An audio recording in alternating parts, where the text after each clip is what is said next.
Welcome back, everyone. This is Andy at Wake TF Up Sovereign Signal. So today we've got a brand new red pill, blue pill, bitter pill.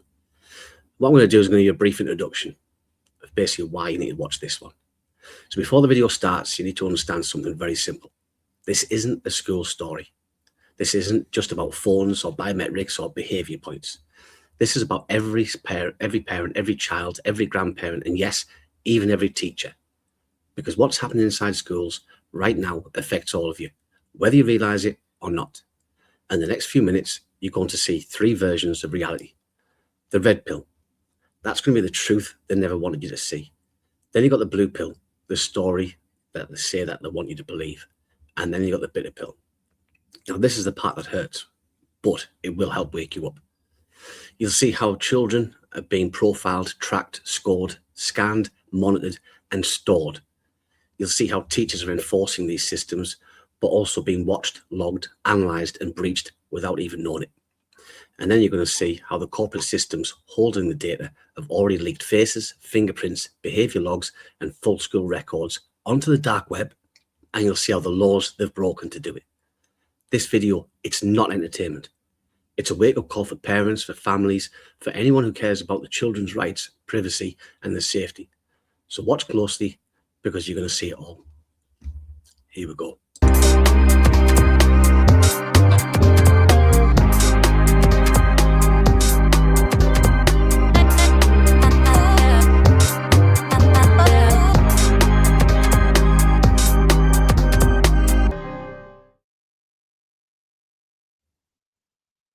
So we've got the red pill, the story they never expected you to see. It's the first day back at school, and what a coincidence. The school suddenly launches a brand new phone ban, a brand new confiscation policy, and a brand new behaviour logging update, a brand new biometric expansion, and a brand new AI profiling system, a brand new external vendor integration, and a brand new safeguarding upgrade. Translation, more surveillance, all in the same week. Wow, totally random, absolutely not connected, definitely not coordinated data grab, and also your child walks in with a phone in their pocket, not using it, not disrupting class, just like carrying everyone, like everyone and every other human on the planet in 2026. But a teacher spots it for half a second. Phone, hand it over. So they take it, they put it in a box, they give it back at the end of the day. But while it sat in the box, the school quietly logged the incident, added it to your child's digital profile, updated their behaviour score, flagged it on a risk indicator, stored it inside corporate systems, shared it with external vendors, and kept it in the permanent digital record, all without telling you, all without consent, all without lawful basis. And in the same week that they're doing this, they're also scanning children's faces, scanning the fingerprints, building identity profiles, expanding digital tracking, feeding everything into third-party databases. But don't worry, it's just school policy. And policy is totally the same as law, right? Yeah, right. Then we've got the blue pill, the story they want you to believe. So it's the first day back at school. The school introduces a new phone ban. Totally normal, totally harmless, just keeping kids focused. They also roll out new biometric scanners. Nothing to worry about. That's just modernising the school, just speeding up lunch queues and just keeping children safe. They mention monitoring. Parents think, oh, like teachers watching the classroom. They mention safeguarding. Parents think, oh, like making sure the kids don't get hurt. They mention profiling. Parents think, oh, like understanding learning styles. And then they mention filtering. Parents think, oh, like blocking bad websites. They mention data storage, and parents think, oh, that means that the school must obviously keep it in the filing cabinet. Your child's phone is taken because that's the rule. They're logged because that's the system.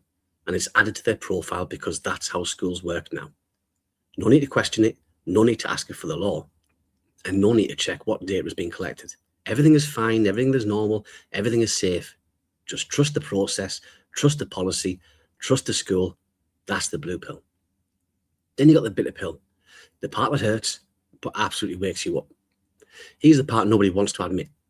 Schools don't just overstep, they forgot the law. They forgot parents must be informed, consent must be valid, contracts must exist, property rights still apply, biometric processing requires explicit permission, And profiling requires transparency. External vendors require disclosure, and they built a deep digital ecosystem around your child and never invited you into the room. But here's the real bitter pill. The moment you send the letters, which I've now got on the website, letter 1, letter 2, letter 3, and the subject access request, you then can obviously send in the deletion demand, and also you can do the consent withdrawal, which basically means that you can take the child straight out the system. The entire system collapses because they have no contract. They have no lawful basis, they have no statutory authority, they have no valid consent, and they have no right to profile your child. They have no right to log phone incidents, and they also have no right to enforce corporate systems. And suddenly the school emails you. We've removed the phone incident, we've stopped digital enforcement, and your child may carry their phone. Translation, you caught us. We cannot legally enforce this. We cannot hide behind policy anymore. That's the bitter pill. It stings, it shocks, it wakes you up. And once you're awake, you can never go back. Then we've got the teacher edition. The twist that they never saw coming. So here's a twist nobody talks about. All those systems, the behaviour scoring, the profiling engines, the biometric scanners, the AI risk indicators, the external vendor databases, they don't just track the children, they track the staff too. Every login, every click, every search, every email, every behaviour note, every incident, every risk flag, every concern, and every pattern. Teachers think they're enforcing the system. They don't realise they're inside the system. They think they're monitoring children. They don't realise they're being monitored too. They think that they're logging behaviour. They don't realise that their behaviour is being logged too. They think that they're safe because they're staff. They don't realise they're the same corporate servers, store their data, the same vendors process their information, and the same breaches expose their details. The same profiling engines score their performance, and here's the kicker. The same laws protect teachers, and the same laws are being broken against them. GDPR, human rights, contract law, corporate law, all violated. Not just for children, but for staff. Teachers that are enforcing the system don't realise. They're victims of it too. And when it comes to public knowledge, when parents and teachers both realise they've been profiled, tracked, scored, stored and breached, the entire system collapses twice as fast. Because suddenly it's not just parents versus schools. It becomes parents and teachers versus the system. And that's the moment everything changes. The good news they never expected that you'd have. So now with the breach clarity, parent-friendly language, and also maximum impact, that's basically for my benefit to make sure that, as I say, everything's made in a way that everybody can understand. And here's the part the schools really didn't expect you to have. I already have the solutions in writing, in law, not in policy. I've created real letters for the parents, built in actual legal frameworks, GDPR, human rights, contract law, corporate law, so you're not arguing feelings. You're asserting rights. These letters are 100% free, no charge, no subscription, and no hidden catch. And this isn't just happening in the UK. The same patterns are appearing across Europe, New Zealand, and also Canada and other regions, rolling out the same digital profiling system. So parents there can adapt the letters and use them too. On my website, I'll be putting the core letters, the laws they rely on, and a dictionary explaining the double meaning words schools use, their version versus the real meaning. So parents finally understand the language game. Because once you've seen the truth, now you've seen how many laws they've broken, now you'll see how your child has been profiled, logged, scored, and stored. Now you've seen the teachers are also being tracked, monitored, hacked, and profiled. Now you know this. The breaches in real everyday English, no corporate bullshit. So let's get on to some breaches that you may or may not have heard of. Wonder UK. So Wonder connects UK schools to all their apps. Behaviour systems, safeguarding systems, attendance systems, everything.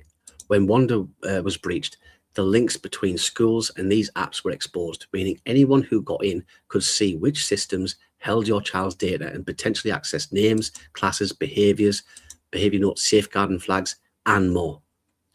Then we got this one, Edmodo, also used in UK schools. So Edmodo was used for homework, messaging, and classroom communication. It was hacked, and 77 million accounts, including children's names, email addresses, passwords, and their school details, were dumped onto the dark web. You heard that right. They were dumped onto the dark web. This means UK children's logins, details, and personal information was sold and traded by criminals. That's a fact. That's proven. The ICOs got that information. Did you all get told about that? You know, because it's all safe and safeguarding, isn't it? It's all protected. It's all for safety, protecting your child. Half your children are now on the dark web. You then got Class Dojo, UK primary schools. Primary schools. Class Dojo stores behaviour points, teacher notes, and patterns of behaviour. Security incidents meant children's behaviour records were at risk. If it's accessed, someone could see every behaviour note ever written about your child, including negative points and teacher comments, perfect for profiling. Then we've got Proc2U, used during UK lockdowns. This one's quite scary. So Proc2U scans faces, rooms, and ID documents.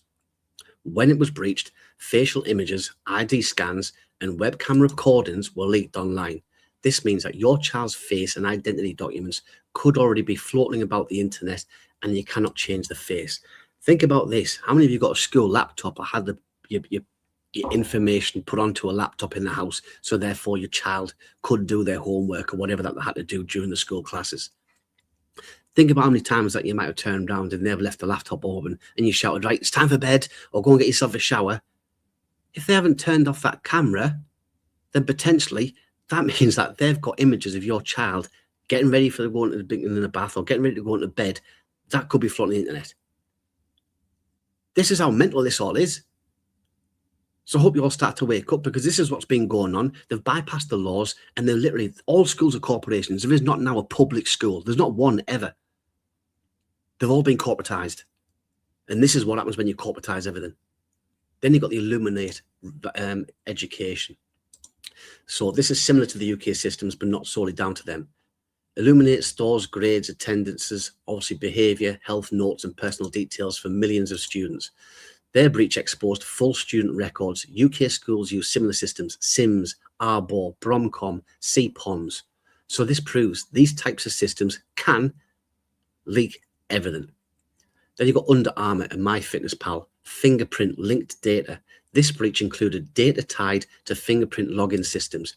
UK schools use fingerprints for meals, library access, and also attendance. And door entry. The breach proved fingerprint systems are not safe. And you cannot change a fingerprint once it's leaked. You can't change the face. Then you've got Clever, similar to the UK login systems. So Clever stores children's usernames, passwords, and links to all their school apps. When breached, attackers literally could access student and teacher accounts. UK schools use similar login systems, meaning someone could impersonate your child or access their school data. School Pass, the facial recognition. School Pass uses facial recognition to track who enters and leaves buildings. Their breach exposed children's faces, photos, and identity profiles. UK schools are using facial recognition to proving that the systems leak the one thing your child cannot change: their face. The point is simple.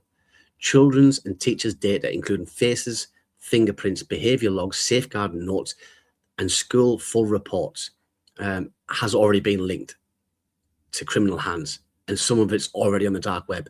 Not maybe, not possibly. They're already on there.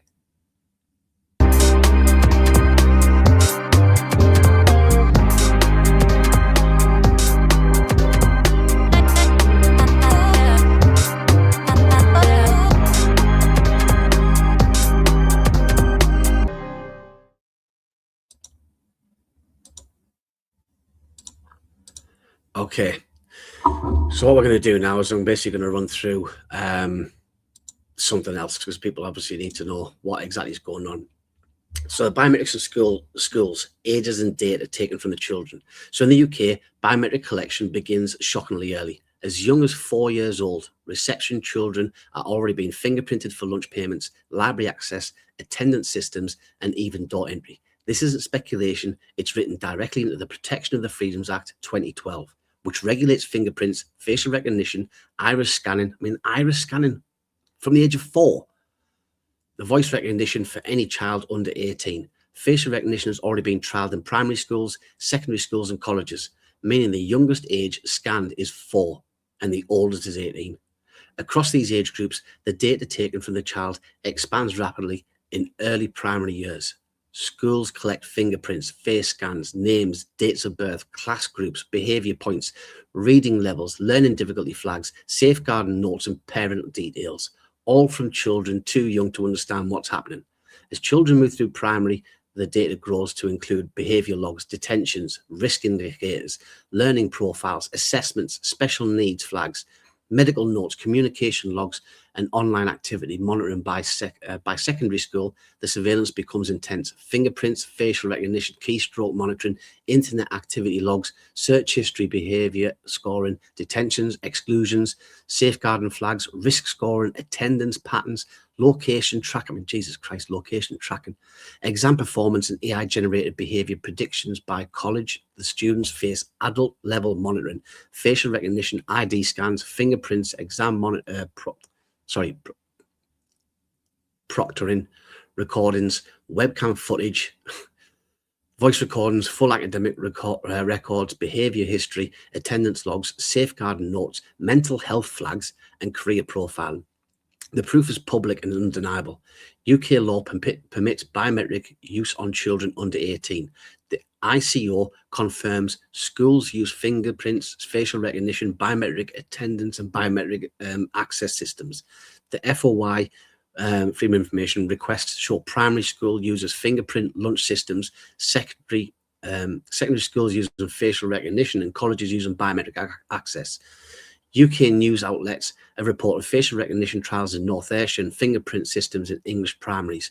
Vendors openly advertise biometric systems for primary, secondary, and college settings. This is not hidden. It's happening, and it's happening now. So why you're all sitting there going, "Oh, not a digital ID." This is what you do to your kids. They're getting the digital ID taken, and not only that, it's being stolen. And then you've got the real worst case scenarios of school data breaches. When these systems are breached, and there have been, the consequences are devastating. A child's fingerprints leaked onto the dark web becomes a lifetime vulnerability. Criminals can copy fingerprint templates, bypass other fingerprint systems, link them to the identity fraud, attach them to fake passports, or use them for biometric spoofing. A child's face is leaked in a breach. It can be used to train illegal AI systems, added to criminal facial recognition database, used for impersonation, deep fakes, or to bypass facial unlock systems. You cannot change a fingerprint. You cannot change a face. Once leaked, they're gone forever. And most of you are going to be sitting there thinking that your child's data has been perfectly fine, not realizing half of you have had them breached. You sent your child to school and the data is being breached. You then got behaviour logs, safeguarding notes, mental health flags, and risk scores, which can be used to profile children, discriminate against them, target them from exploitation, blackmail families, or manipulate vulnerable children. I mean, this is sick. Stolen school login data allows criminals to impersonate children, message teachers or classmates, access safeguarding notes, and begin grooming or blackmail. Identity theft can be used, can begin at 4 years old. Good God. With stolen names, dates and births, addresses, parent details, school details, and biometrics used to create fake passports, bank accounts, credit profiles, and medical records. Children don't check credit reports, so fraud can go unnoticed for years. By adulthood, they could already have debt, loans, or criminal records linked to their identity. Leaked biometrics and behaviour data can be used to train illegal AI systems, create deep fakes, generate scams, or appear in fake content without parents ever known. And the full school record leak, grades, behaviour, attendance, safeguarding, medical notes, special needs flags, mental health notes, and risk indicators can damage future education, job prospects, social relationships, and mental health for life. Schools treat biometrics like convenience. Criminals treat biometrics like gold. And just in case you think that they haven't broke the law, these are the laws that they've been breaking and why they break them. One sentence each. So the GDPR, Article 6, lawful basis. Schools collect and process children's data without a valid legal reason because digital systems make discipline and tracking easy for them. GDPR, Article 7, consent. Schools hide a bundle consent because if they knew parents would refuse if they understood what was really being collected. Then you've got Article 9, still GDPR, special category data. Schools use biometrics without explicit consent because fingerprints and face scans make their systems faster and cheaper. Then you've got Article 13, right to be informed. Schools fail to tell the parents because full transparency would expose how much data they actually take. You then got obviously the right to access, which is a subject access request on Article 15. Schools delay or avoid SARS because they don't want parents seeing the scale of profiling, logging, and data sharing. If that doesn't sit there and make you start to think, what the hell is going on? I don't know what will. Article 17, right to erasure. School resist deletion requests because the systems rely on storing behaviour history in biometric identifiers. Then you've got also Article 21, right to object. Schools ignore objections because stopping profiling would break the digital behaviour and attendance systems, which is exactly what we all need to be doing. Then you've got Human Rights Act, Article 8, privacy. Schools violate privacy because surveillance gives them control and evidence of discipline. For discipline. Then you've got the Protection of Freedoms Act 2012. Schools misuse biometrics because vendors sell them the convenience and speed, not safety. Then we've got contract law. Schools enforce digital systems without agreement because they assume parents won't challenge them. And then we've got corporate law. Schools hand data to vendors who have already had breaches because outsourcing is cheaper than securing the data themselves. So this is why the parents must send the letters. So, and why the subject access request is the most important one. Your child's data may already be sitting in multiple corporate systems, shared with third-party vendors, copied across platforms, and potentially exposed in breaches. But if you never ask, you'll never know. The SAR forces the school to reveal every system, every vendor, every biometric, every behaviour log, every safeguarding note, every risk score, and every place your child's data is being stored or shared. It is also a legal tool to expose what's been taken and where it's gone and whether it has been breached. I mean, that's the big thing. Most of you are sitting here now, and I guarantee there's loads of you who are going to listen to this, don't even know your kids' data has already been stolen. Imagine that. If you lost your kid's passport, you go and cancel it straight away. You cancel it straight away just because you don't want it to get it taken. but you know what? You're going to be happy about the fact that we've given everything away. You've gone. As I said, everybody was under the full belief that schools is the school that we went to when we were children. Unfortunately, it's not. It's changed massively in the last 20 years. And the government is also a corporation, by the way, having their laws passed and signed off. But this isn't a law. They're all policy. They're breaking the law by doing what they're doing and hiding it from you. Parents misunderstand this clearly. Schools today are not public institutions we grew up in. They may call themselves public, but they operate in corporations, using corporate platforms, corporate vendors, corporate data systems, and corporate storage. When something goes wrong, it's not the school breaking the law, it's the corporations behind them. The companies processing the child's biometrics, behaviour logs, safeguarding notes, and identity data. Corporate systems get hacked, corporate databases get dumped, and corporate vendors get breached. And your child data is caught in the middle. So sending the letters, especially the SAR, is how the parents can stop any chance of their child's face, fingerprint, behaviour history, or safeguarding notes ever ending up in the dark web. And surely no parent wants their child's biometric identity floating around a criminal network for the rest of their life. What do you say? What can you say?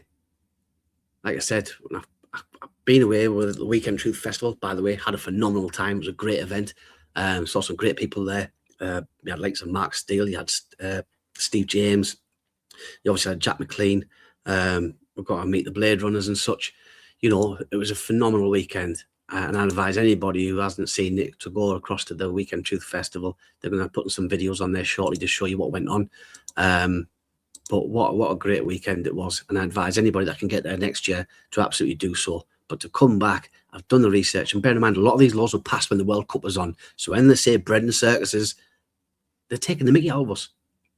These policies are written at that time when everyone's looking at the TV, looking at the sports, looking at everything else.